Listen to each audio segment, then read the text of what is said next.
बड़ी बात कह रहे हैं श्री चोखा मेला जी कि गन्ना गठीला होता है परंतु रसीला होता है। रस में गांठ नहीं होती है, गन्ने में गांठ होती है। रस जानने वाले गन्ने के रस को देखते हैं, गांठों को नहीं देखते। इसलिए है प्राणी ऊपर के आकार में क्यों भूला है, अंदर देख रस सिंधु भगवान बैठे सबके हृदय में। देख कमान टेढ़ी होती पर तीर सीधा जाता है, ऊपर के आकार में क्यों भूला है। देख नदी टेढ़ी होती पर उसका जल स्वच्छ मीठा प्राणों का पोषण करता है। चोखा मेला जी कह रहे हैं मैं जाति का महार हूं परंतु मेरा भाव बहुत ऊंचा है कि मेरे भाव में विट्ठल बैठा हुआ है। इसलिए तू ऊपर की बात पे क्यों भूला है, अंदर के रस को देख। सेन जी कहते हैं कि हम बारबर हैं, बारीकी से हजामत बनाता हूं, विवेक का दर्पण दिखाता हूं, ज्ञान की कैंची चलाता हूं, शांति का झलक छिड़कता हूं और अहंकार की चुटिया घुमाता हूं, भावों की कटिंग करता हूं, काम क्रोध को जड़ से उड़ाता हूं। ऐसा मैं संत सेना नाई हूं। हे भाई, एक नाथ जी महाराज कह रहे भगवान के कृपा प्रसाद का लक्षण होता है कि वो सगुण चरित्रों का गायन करके ही अपना समय व्यतीत करता है। संत जन जिस पर कृपा करते हैं उसका मन भगवान की लीला चरित्रों में लग जाता है। सत्संग में जिसका मन लग गया भगवान उसके अधीन हो जाते हैं। संत एकनाथ जी महाराज, क्योंकि सत्संग में भगवान की चर्चा, भगवान के सिद्धांत, भगवान का नाम कीर्तन, भगवान का प्रेम रंग, वैराग्य रंग, ज्ञान रंग सब कुछ प्राप्त होता है। इसलिए जिनको सत्संग का नशा है उनको भगवत प्राप्ति अवश्य हो जाती है। भक्ति और ज्ञान से रहित जहां चर्चा हो रही हो वो चर्चा नहीं सुननी चाहिए। तस्मात् शास्त्रम प्रमाणन्ते कार्याकार्यो व्यवस्थितो, शास्त्र के अनुसार ही वार्ता होनी चाहिए, शास्त्र प्रमाणित वार्ता होनी चाहिए। जीव को जबरदस्ती भोगों से छुड़ाकर भगवत प्राप्ति करा दे ऐसी वार्ता होनी चाहिए। वार्ता ऐसी होनी चाहिए जिसके भावों को प्रकट करने से वैराग्य जबरदस्ती जीव के हृदय में भगवान के नाम रूप लीला धाम की प्रीति पैदा कर दे, उसे कहते हैं सत्संग। अंतःकरण में बात बैठ जाए। संतों की वाणी में इतनी सामर्थ्य होती है। यदि सत्संग का प्रभाव बढ़ रहा है तो कैसे हम जाने, बोले अखंड स्मृति के लिए मन ललचाने लगेगा, निरंतर नाम जपो। एक नाथ जी कहते हैं मैं तो हाथ में करताल लेकर के अपने जनार्दन श्री विट्ठल भगवान को रिझाता रहता हूं। जो मेरे प्रभु हैं, कलयुग में विशेष कृपा करके उन्होंने मूर्ति के रूप में अर्चा अवतार लिया है। एक नाथ जी कह रहे प्रभु और प्रभु की प्रतिमा में कोई अंतर नहीं मानना चाहिए। जो प्रभु की प्रतिमा को प्रभु स्वरूप मान करके आराधना करता है वो प्रभु में ही वास करता है। जो भेद मानता है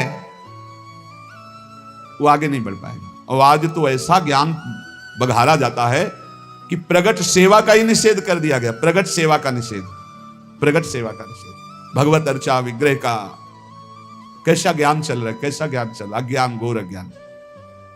जो भगवान के श्री विग्रह साक्षात भगवान है, साक्षात। आपको विश्वास नहीं इसलिए बात नहीं करते, उन्हें आप बात करके देखना, उत्तर मिलेगा। गौर से आप ठाकुर जी की तरफ देखना, हृदय से बात करना, कोई ना कोई इशारा मिल जाएगा, कोई फूल गिरेगा, कोई ना कोई आप पता चल जाएगा कि ठाकुर जी हमारी बात सुन लिए। कलिकाल में भगवान ने अर्चावतार धारण किया है प्रतिमा स्वरूप में। यह ऐसा साधन है जिससे जनार्दन भगवान की निश्चित प्राप्ति हो जाती है। स्वयं भगवान विराज। पहले बिहारी जी, राधा वल्लभ जी, राधा रमण जी सब ठाकुर बात करते थे, अब भी करते हैं। करने की क्षमता केवल हो, आपके अंदर से हटता ही नहीं कि साक्षात विराजमान है। आपके अंदर ये बात ही नहीं पूरी परिपक्व हो पा रही। आपको लगता है कि ये छवि है, ये मूर्ति है। आप बात करके देखो, आपको बात का उत्तर मिलेगा यदि आप साक्षात माने। जाकी रही भावना जैसी प्रभु मूर्ति देखी तिन तैसी। जो जनार्दन भगवान की प्रतिमा में साक्षात भगवत भाव करके सेवा पूजा करता है उसे भगवान की निश्चित प्राप्ति हो जाती है। संत एकनाथ जी, नाम खुला मंत्र है। वाणी से सदा नाम कीर्तन करो, नाम जप करो, अनंत जन्मों के दोष और पापों का नाश करके निर्दोष कर देगा ये नाम। संसार में तुम्हें जनार्दन ने भेजा है नाम लेने के लिए। खूब नाम जप करो, आलस्य मत करो, इससे सब इंद्रियां सद जाएंगी, मन भी सद जाएगा, भवबंधन टूट जाएगा। नाम जप करो, एक जनार्दन की शरण में रहकर उठते बैठते सोते जागते रात दिन विठ्ठल विठ्ठल केशव केशव नाम जप करो। संत एकनाथ जी, जिसने एक बार श्री कृष्ण का दर्शन कर लिया उसकी आंखों से श्री कृष्ण रूप कभी हटता ही नहीं। जित देखो तित श्याममयी, अधिकाधिक वही रूप, गाढ़ रूप वही बार बार नेत्रों में ऐसा छाया रहता है कि फिर उसे और कुछ दिखाई ही नहीं देता। पर इस रूप के दर्शन के लिए पहले ये बाधा पहुंचाता है, स्त्री रूप, धनाकर्षण, प्रणाम, प्रतिष्ठा, मान, कीर्ति। यदि चिरंजीवी परम पद प्राप्त करना है तो इनसे अपने को बचा पाओ तो बचा लो।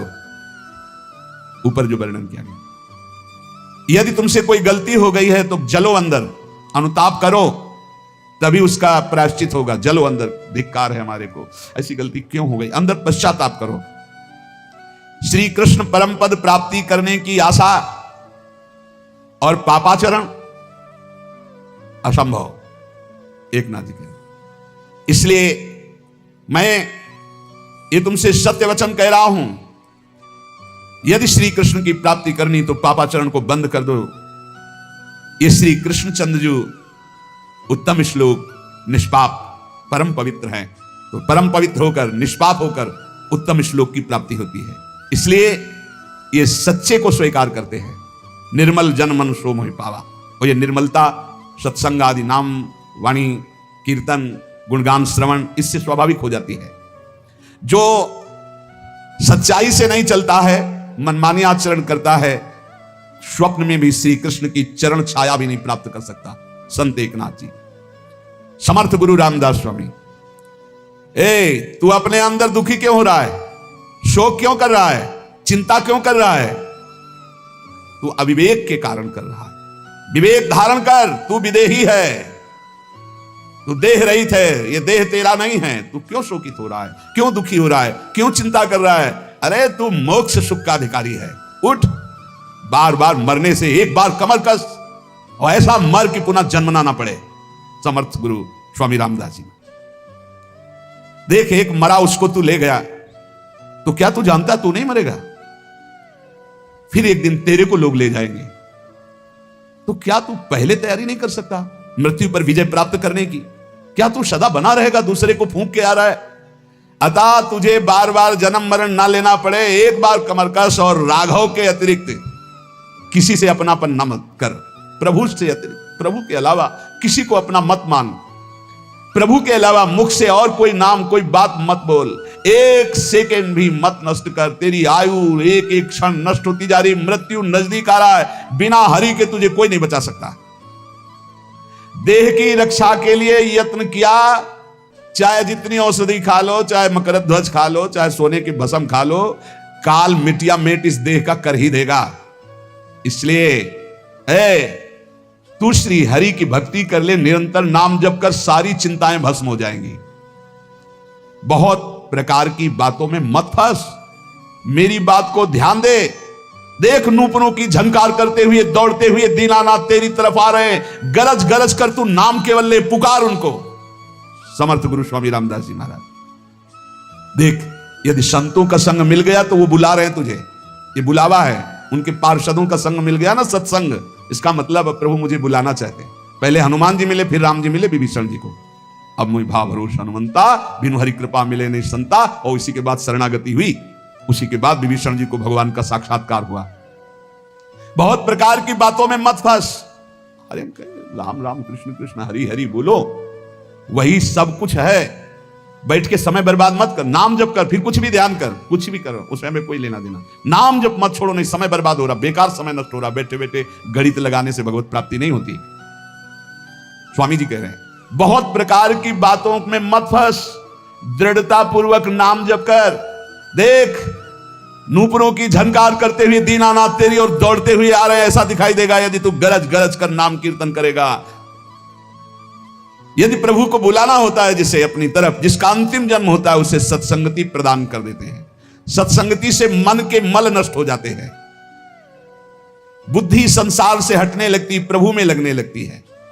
ऐसी सत्संगति बड़े भाग्यशाली को प्राप्त होती है। अपने बुरे आचरण में सोच विचार करके परिवर्तन करने का भी समय है, कर लो। अति आदर के साथ साधु समागम सत्संग करो। ये कल्पनाएं छोड़ो, ये कर लिया, ये भोग लिया, ये भोग लेंगे, ये कर लेंगे। आशा मत करो कि तुम इस संसार में कभी सुखी हो सकते हो। समर्थ गुरु रामदास जी, आशा मत करो इस संसार में तुम सुखी हो सकते हो। चाहे जितना रुपया मिल जाए, चाहे जितना भोग मिल जाए, कभी सुखी नहीं हो सकते। सुखी होगे तो हरि के अंश हो, हरि में। अरे कितने विद्वान, कितने ज्ञानी वंचित हो गए भगवत प्राप्ति से। इस अहंकार के कारण मैंने देखा है कि वो विद्वान ब्रह्म राक्षस बन गए। समर्थ गुरु स्वामी रामदास जी के वचन। अहंकार के कारण शास्त्रों का ज्ञान होने पर भी वो ब्रह्म राक्षस बन गए। सचमुच सचमुच ईश्वर के नाम जप के भजन के बिना कौन विद्वान ऐसा है जो इस माया पर विजय प्राप्त कर सकता है। अहंकार छोड़ दो, नाम जप करो। देखो मैं सोच विचार कर बोल रहा हूं, विवेक पूर्वक बोल रहा हूं, कोई मनमानी नहीं। समर्थ गुरु स्वामी रामदास जी। सत्संगति अत्यंत त्रस्त लोगों को भी महाशांति प्रदान करती है। अतः खोज करो सत्संगति की।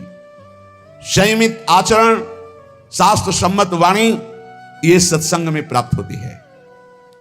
जिसने अहंकार रूपी मक्खी खा ली है, उसे ज्ञान रूपी भोजन उल्टी करना ही पड़ेगा, पचा नहीं सकता। अर्थात जिसके मन में अहंकार अपने ज्ञान का है, वो ज्यादा बोलता चला जाएगा और अनुभव में कुछ नहीं होगा, केवल प्रवचन होगा। इसलिए मान सम्मान प्रतिष्ठा की चाह अहंकार को होती। अहंकार छोड़ो, आसक्ति छोड़ो, सज्जन संतों की संगति करो और नाम जप करके इन महान दुख में संसार से तर जाओ। सब संतों की एक ही बात, नाम जप, नाम जप।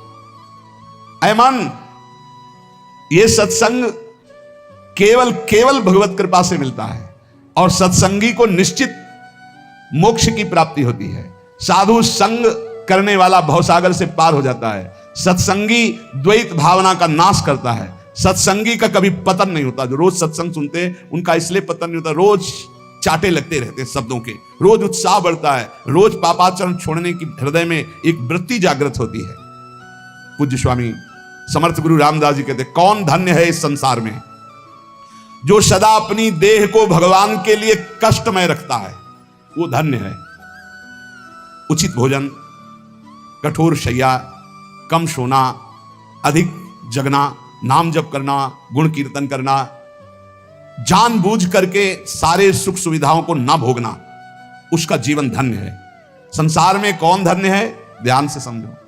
जो प्रभु के लिए अपनी देह के आराम सुख को त्याग कर कष्ट सहता है। बहुत भाग्यशाली साधक हैं, ऐसे हैं। ऐसी गर्मी में जहां एसी भी काम नहीं करती, वो कूलर भी नहीं चलाते। सोचो ऐसी गर्मी में कैसे रहा जा सकता है। हमारे गुरुदेव भगवान तो 20 वर्ष हाथ के पंखा से केवल किया, हाथ के पंखा से। भीषण गर्मी में भी रात दिन वहां बिजली का प्रवेश ही नहीं था, बस दीपक जला करके रात्रि में, इतना छोटा सा दीपक और हाथ। अरे भजन के बिना थोड़ी स्थितियां आती है। सदा प्रभु के कार्य में जो अपनी देह को कष्ट देता रहता है, प्रभु के लिए प्राप्त सुखों का त्याग करता है, मुख से अखंड नाम उच्चारण करता है, जो अपने जीवन को भगवान की दास्ता में बेच देता है, उसका जीवन धन्य है। दूसरा, जैसा बोलता है वैसा ही आचरण करता है, वो धन्य है। जो नाना रूपों में एक ही ईश्वर को देखता है, वो धन्य है। जो सगुण भगवान में जरा भी संदेह नहीं करता है, वो धन्य है। जिसमें अहंकार नहीं है, दूसरे की उन्नति देखकर ईर्ष्या नहीं है, अपने स्वार्थ का जिसने त्याग कर दिया है और संसार की किसी भी पदवी को जिसने जीवन में स्वीकार नहीं किया, उस धन्य कहा गया। उपाधि, कोई भी उपाधि नहीं। भगवत मार्ग में भी उपाधियां मिलती हैं। जिसने कभी कोई उपाधि स्वीकार नहीं की, कोई भी अपने पद प्रतिष्ठा, कोई जिसने अहंकार का त्याग कर दिया है, जो दूसरे की उन्नति देखकर कभी ईर्ष्या नहीं हृदय में, जो स्वार्थ का त्याग कर और जो संसार में किसी पदवी को, किसी उपाधि को स्वीकार नहीं किया, वो धन्य है। जो विद्वान होते हुए घमंड से रहित नम्र वचन, मधुर वचन बोलता है और अपने को संसार में भगवान का सेवक घोषित करता है, वो धन्य है। जो इस अखिल संसार में एक भी कोई शत्रु नहीं बनाता, जो विवेक पूर्वक, निश्चय पूर्वक कभी ना तो मिथ्या भाषण करता है, ना मिथ्या आचरण करता है, वो धन्य है। जो भगवान का दास है उसे कभी चिड़चिड़ाहट नहीं होती। जो भगवान का दास है वो बहुत गंभीर और शांत होता है। ऐसे भगवान के दास को हम नमन करते हैं। श्री समर्थ गुरु रामदास जी महाराज, नाम के अतिरिक्त जितनी चेष्टाएं, इनमें हमें विश्वास नहीं है भगवत प्राप्ति करा देंगे। महापुरुषों के वचनों को पकड़ो। नाम परमात्मा का साक्षात स्वरूप है, इसलिए नाम पर हमें बहुत विश्वास है। समर्थ गुरु रामदास, जिसकी नाम में रुचि नहीं होती उसकी यमराज में जरूर रुचि करनी पड़ेगी। यमराज में मतलब यमपुरी में, समझ लीजिए इशारा। जिसके मन में नाम के प्रति संदेह है कि अरे क्या होगा नाम जप से, इसका मतलब उसे घोर नरक यंत्रणा भोगनी है। इसलिए अति आदर के साथ मेरी बात मान लो, मन लगाकर पूरा का पूरा समय नाम जप में दो। सेवाएं करते हुए नाम जप, मुख से नाम लो और शरीर से चेष्टाएं करो अपनी गृहस्थी विरक्ति की जो सेवाएं। जो ब्रह्म ज्ञान की केवल बातें बनाता है, बहुत समर्थ महापुरुष इसलिए सबको, ब्रह्म ज्ञान की केवल बातें करता है, बातें बनाता है, लेकिन उसमें स्थिति नहीं है, वो पापी पुरुष है। समर्थ गुरु रामदास जी की वाणी। जो ज्ञान की बातें केवल बघाड़ता है, स्थिति नहीं है, वो पापी पुरुष है। क्योंकि मन ही मन वो पापाचरण की बातें सोचेगा और शरीर से पापाचरण करेगा और वाणी से ज्ञान की बातें बघाड़ेगा, वो पापी है।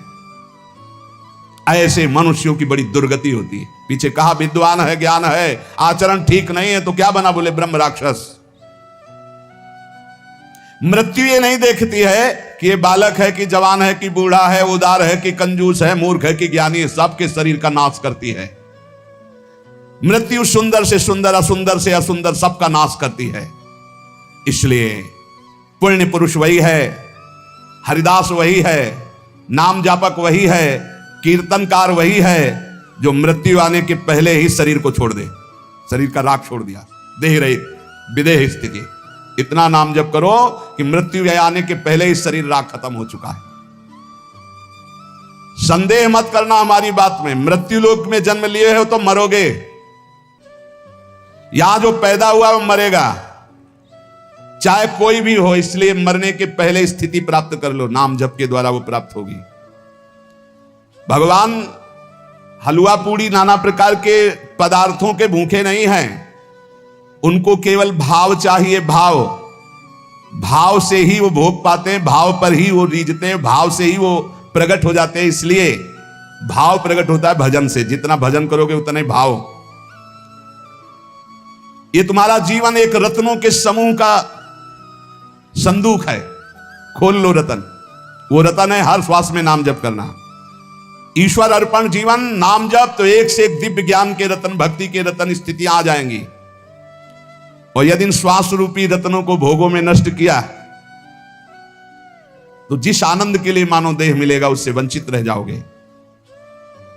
मेरी बात मान लो, केवल ये मानव देह ही भगवत आनंद प्राप्ति के लिए, इसलिए कमर कस लो, ईश्वर के लिए कमर कसो, संसार से निराश हो जाओ, संतों का संग करके भावुक बनो और जगदीश्वर को तुम संभालो। सुमिरन, तो जगदीश्वर तुम्हें संभाल लेंगे। भावुक भक्त को भगवान अपनी गोद में रखते हैं। वासना के कारण ही तुम्हें बार बार जन्म मरण मिला है। उपासना से नष्ट कर दो अपनी वासना को।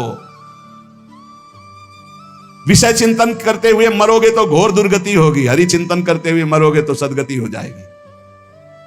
ईश्वर पर विश्वास रखो, हरि की कथा सुनो, धन्य हो जाओगे। हरि की कथा सुनने से प्रीति और नित्य नई नई भगवत चरणारविंद की तरफ बढ़ने की वृत्ति मिलती है, भगवान की प्राप्ति हो जाती है। जिस जगह पर रोज हरि कथा होती है वो महातीर्थ हो जाता है। इसलिए जहां कहीं भी हरि कथा हो रही हो, ऐसा सुनने को मिले तो दौड़कर आलस्य, निद्रा, स्वार्थ का त्याग करके हरि कथा में जाकर सबसे अपने को नीच समझ करके बैठो। सबसे अपने को नीच समझ करके जहां भगवत चर्चा सुनने को मिले दौड़ो, जहां जहां पीर की बात सुने खोजत तिन गैनम। जिस परमेश्वर ने तुम्हें यहां भेजा है, अखिल ब्रह्मांडों का वो स्वामी है। यदि मानव देह लेकर उसको प्राप्त नहीं किया तो तुम जानना अपना जीवन व्यर्थ चला गया। इसलिए मेरी बात मान लो, शाश्वत अशाश्वत का भेद जान जाओगे यदि नाम जप करोगे। ये जितनी भी कलाएं और विद्याएं प्रकट की जाती, सबका उद्देश्य केवल उदर भरण के लिए सीमित हो जाता है। इसलिए मैं उस ज्ञान को ज्ञान नहीं मानता जो केवल रुपया कमाने के लिए है।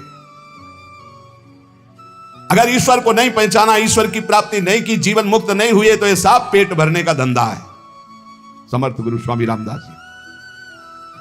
ये निरर्थक उदर भरण की विद्या ज्ञान विज्ञान है, पेट भरने का, देश संरक्षण का, भोग विलासिता का।